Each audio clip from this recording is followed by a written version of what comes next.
TV के popular show क्योंकि सास भी कभी बहू थी में एक बार फिर रिश्तों, रस्मों और पुरानी दुश्मनी का नया ड्रामा देखने के लिए मिल रहा है। समायरा और सिड की सगाई ने पूरे वीरानी परिवार को एक साथ ला दिया है, लेकिन इसी खुशी के बीच सिड की बुआ की एंट्री ने सबको चौंका दिया। तो क्या सगाई की ये खुशी अब किसी बड़े तूफान में बदलने वाली है? चलिए जानते हैं पूरे एपिसोड का अपडेट। एपिसोड की शुरुआत होती है समायरा और सिड की सगाई की तैयारियों से। पूरी फैमिली इस खास मौके के लिए एक साथ नजर आती है। वैष्णवी और तुलसी परिवार को साथ देखकर भावुक हो जाती है। वैष्णवी कहती है कि परिवार के सभी लोगों को मिलकर काम करते देखना बेहद अच्छा लग रहा है। वहीं तुलसी एक माँ की तरह इस बात से खुश होती है कि परिवार के लोग अपनी परेशानियां भूलकर इस खुशी में शामिल हो रहे हैं। लेकिन तुलसी के मन में एक सवाल भी है, आखिर ये खुशी कितने समय तक बरकरार रहेगी? इसके बाद तृप्ति और सुभाष भी सिड के साथ शांति निकेतन पहुंचते हैं। वीरानी परिवार उनका स्वागत करता है। तृप्ति तुलसी से मिलती है और बातों बातों में उन्हें ताना मार देती है। वो कहती है कि शायद इतिहास एक बार फिर खुद को दोहराने वाला है और वो जल्द ही शांति निकेतन में वापस बसने वाली है। तुलसी भी तृप्ति को जवाब देते हुए साफ कह देती है कि वो अपनी बहू को लेने आई है और उन्हें बेवजह सपने नहीं देखने चाहिए। लेकिन तृप्ति भी पीछे हटने वालों में से नहीं है। वो तुलसी को खुली चुनौती दे देती है कि जल्द ही कोई भी उन्हें शांति निकेतन आने से नहीं रोक पाएगा। इसके बाद सगाई की रस्म शुरू होने वाली होती है।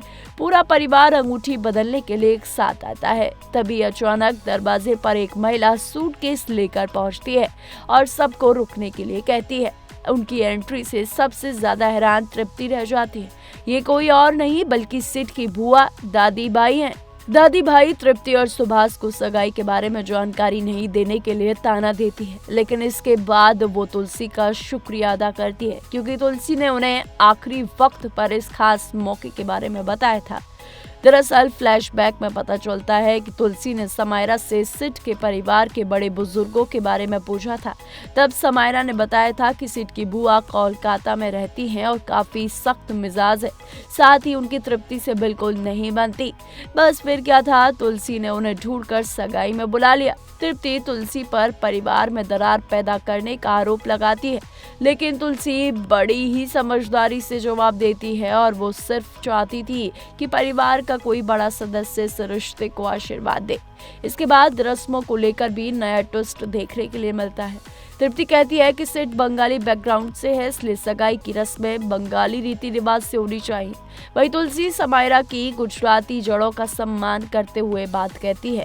आखिरकार परिवार दोनों परंपराओं को साथ लेकर चलने पर राजी हो जाता है, लेकिन असली ट्विस्ट तो अभी बाकी है। अगले एपिसोड के प्रोमो में तृप्ति शांति निकेतन में रहने की बात कहती नजर आती है और मिहिर का नाम लेकर संकेत देती है कि वो तुलसी और पूरे वीरानी परिवार के लिए कुछ बड़ा करने वाली है। अब सवाल ये है, क्या तृप्ति की वापसी वीरानी परिवार की खुशियों पर भारी पड़ेगी और मिहिर को लेकर तृप्ति आखिर क्या साजिश रच रही है? ये आने वाले एपिसोड्स में ही पता चलेगा। तो ऐसी तमाम शो से जुड़ी हर बड़ी खबर के लिए देखते रहिए TNP एक्सप्लोर।